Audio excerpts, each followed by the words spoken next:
Salut tout le monde, c'est Josh, donc aujourd'hui on se retrouve pour une nouvelle vidéo et là on entame le chapitre 98 de One Punch Man.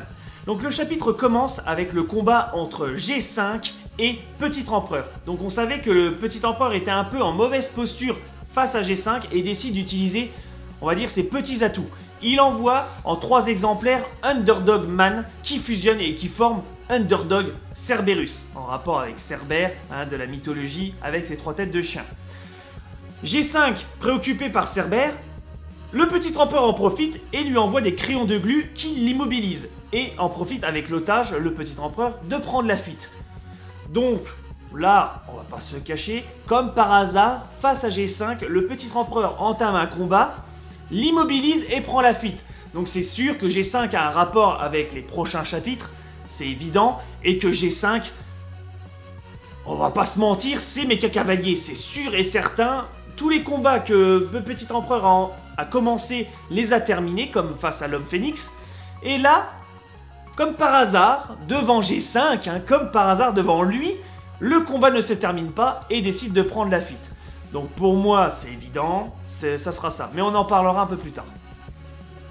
Ensuite, l'otage, là, Wangana, je crois que c'est ça, un nom assez chelou, décide de savoir pourquoi le Petit Empereur ne s'est pas battu contre ce monstre, mais a décidé de prendre la fuite. Parce que normalement, les classes S sont là pour exterminer les monstres, mais pas pour prendre la fuite.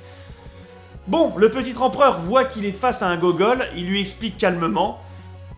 Vaut mieux, voilà, privilégier la sécurité de l'otage que dézinguer tous les monstres.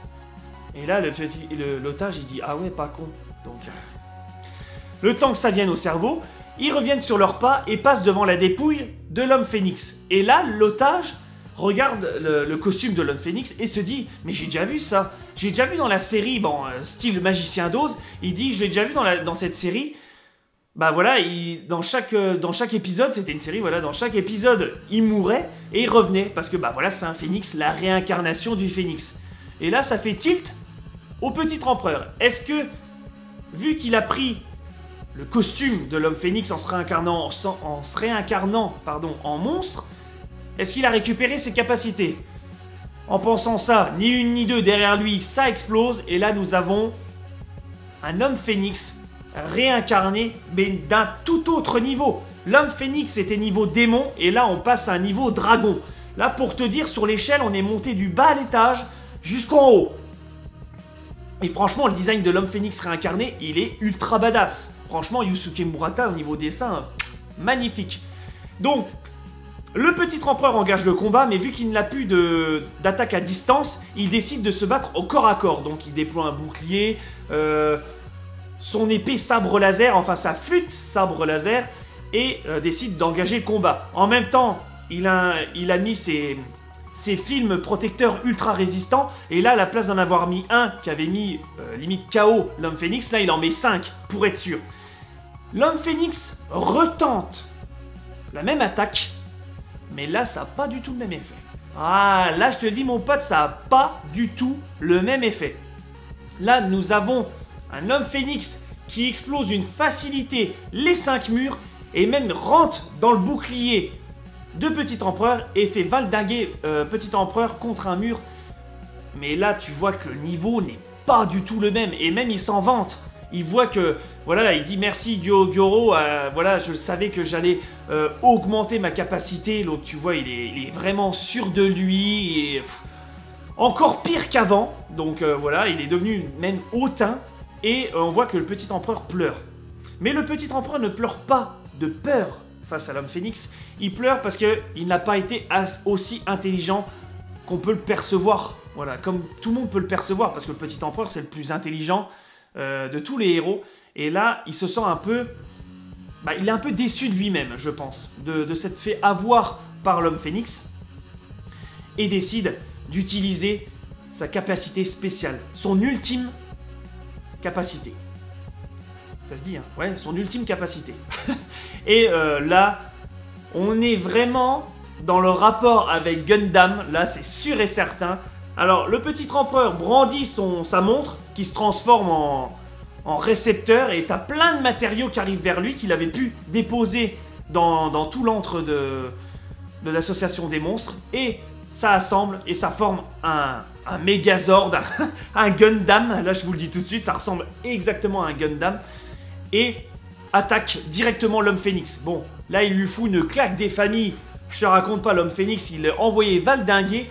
Mais l'homme phénix a eu le temps de percevoir quelque chose. Il a dit, si tu utilises ce Megazord tout de suite, et si tu veux m'attaquer sans poser de questions, c'est que tu dois avoir une limite de temps sur ce Megazord. Et là, on voit que, petit empereur, que l'homme phénix a compris son stratagème et il reste plus que 2 minutes 38, je crois. Et le petit empereur dit, va falloir que je finisse ça très vite.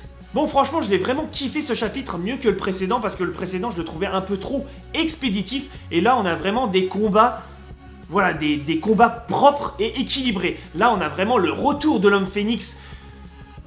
Même si on s'attendait un peu, j'étais un peu comme ça, vous voyez, je dis, ouais, l'homme phénix va pas revenir. Si, quand même, il va revenir, mais avec une meilleure, avec plus de puissance, et ça va donner des meilleurs combats. Et franchement, voilà, c'est ce qu'on voit, c'est un meilleur combat, un homme phénix beaucoup plus badass que le précédent, c'est normal. Et voilà, il a changé aussi carrément de niveau, hein. Il est passé de démon à dragon, donc voilà, on va mettre un peu le level un peu au-dessus, et ça fait plaisir.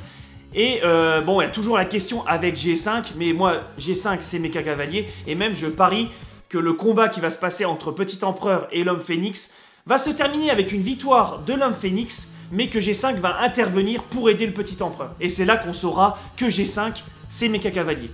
Je sais pas, je pense que ça va se dérouler comme ça. Après, on verra bien, hein. C'est... One et Yusuke peut nous préparer plein de surprises. Donc dites-moi en commentaire ce que vous avez pensé de ce chapitre, de lâcher un like si vous avez kiffé la vidéo, et moi je vous dis au prochain chapitre.